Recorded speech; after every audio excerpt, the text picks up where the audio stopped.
Hi guys, welcome to my channel. So, don't forget like, share, and subscribe sa ating YouTube channel para maging updated kayo sa mga iba pa nating videos about plumbing, and meron na din tayong about electrical. So, abang-abang lang sa hindi pa nakapag-subscribe, please subscribe to my channel. So, ito yung ikakabit natin ngayon is replacement na lang to.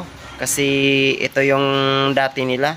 So ang nangyari kasi nito, na sira yung pressure tank at saka yung water pump nila. Kasi ang source ng tubig nila is galing po ng tangke. So naubusan kasi ng tubig. So ang ginagawa natin is nag-replace tayo ng mas malaki-laki. Ito yung 60 liters na bladder pressure tank at saka 1 horsepower na water pump. So, ito yung pressure switch natin sa gilid at saka pressure gauge. So, ngayon, i-explain natin sa inyo kung anong mga materials na ikakabit natin dito.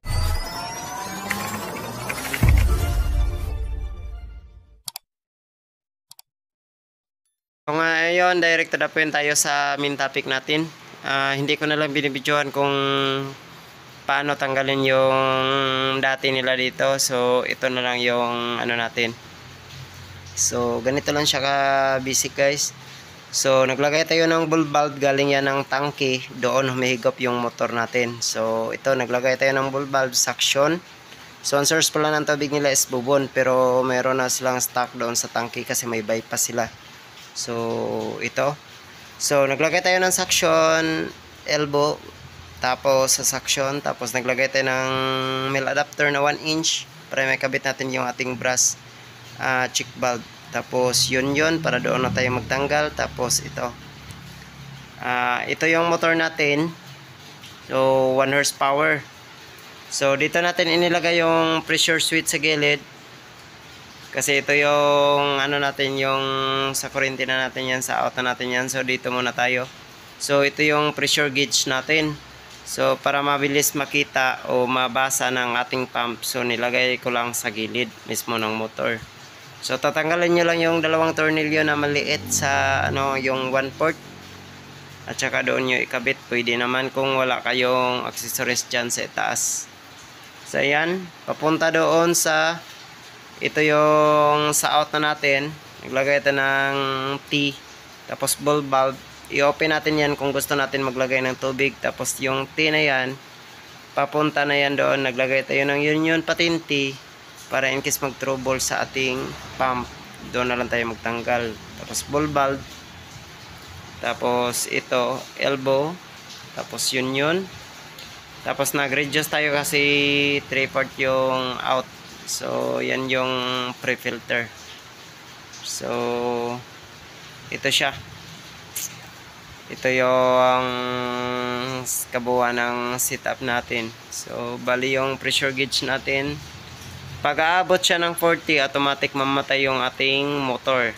Pagbaba niya ng 20, automatic aandar yung motor natin, kasi 20-40 yung cut in and cut off ng ating water pump sa ating pressure tank. So ayan.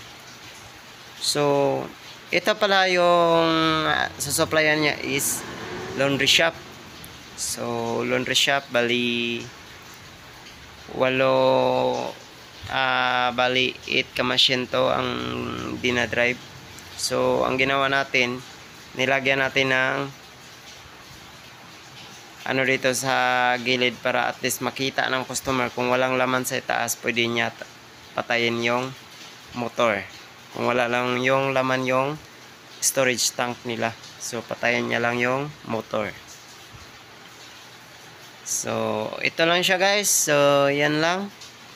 Thank you so much panonood, and God bless.